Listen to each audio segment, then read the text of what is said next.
Being a glaucoma suspect. What is glaucoma? Glaucoma is a condition or group of conditions that damage the optic nerve, the nerve that carries visual information from your eye to your brain. In many cases, this damage is related to increased pressure in the eye, what we call intraocular pressure. It's usually caused by a buildup of fluid in the eye called aqueous humor. However, glaucoma can also occur in people with normal eye pressure. Glaucoma often develops slowly and without symptoms in its early stages. Over time, it can affect the peripheral or side vision first, and if untreated, may progress to involve central vision and lead to permanent vision loss. Importantly, with early detection and appropriate treatment, most people with glaucoma can maintain good vision throughout their life, and that's our goal. So what does it mean to be a glaucoma suspect? Being a glaucoma suspect means that you do not have currently definite glaucoma, but you have one or more features that may increase your risk of developing it. These may include the appearance of your optic nerve suggesting glaucoma, changes or abnormalities in your visual field, higher than average eye pressure, or a family history of glaucoma. And some people have a combination of multiple factors. So a common question is my optic nerve normal? The appearance of the optic nerve varies significantly between individuals, and in some cases it can be difficult to determine whether a nerve is normal or showing early signs of glaucoma. The key factor for us to increase our certainty is to assess for change over time. If the optic nerve remains stable, it is likely normal for you. However, if it continues to change or shows progression, that suggests glaucoma. There are several common variations that can mimic glaucoma and make it very hard to distinguish. Some natural variations in eye anatomy that can do this include short-sightedness, or what we call myopia.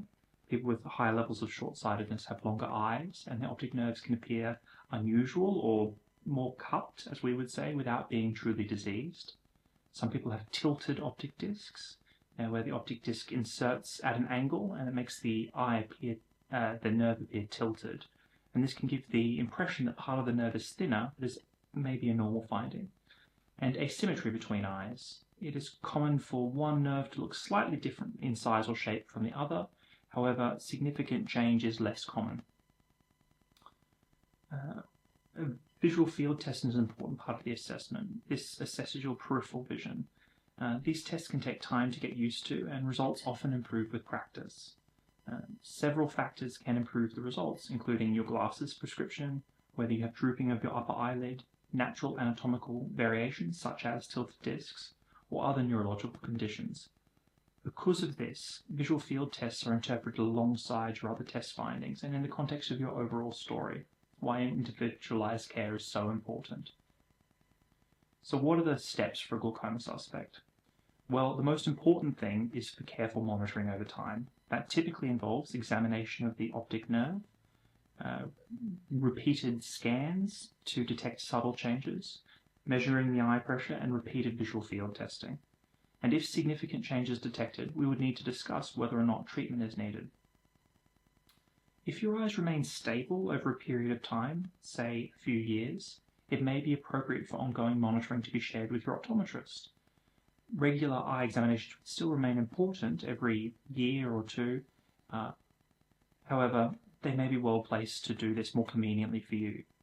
If glaucoma is diagnosed, then we may need to discuss treatments. And there are very effective treatments for glaucoma to lower the pressure and protect your vision.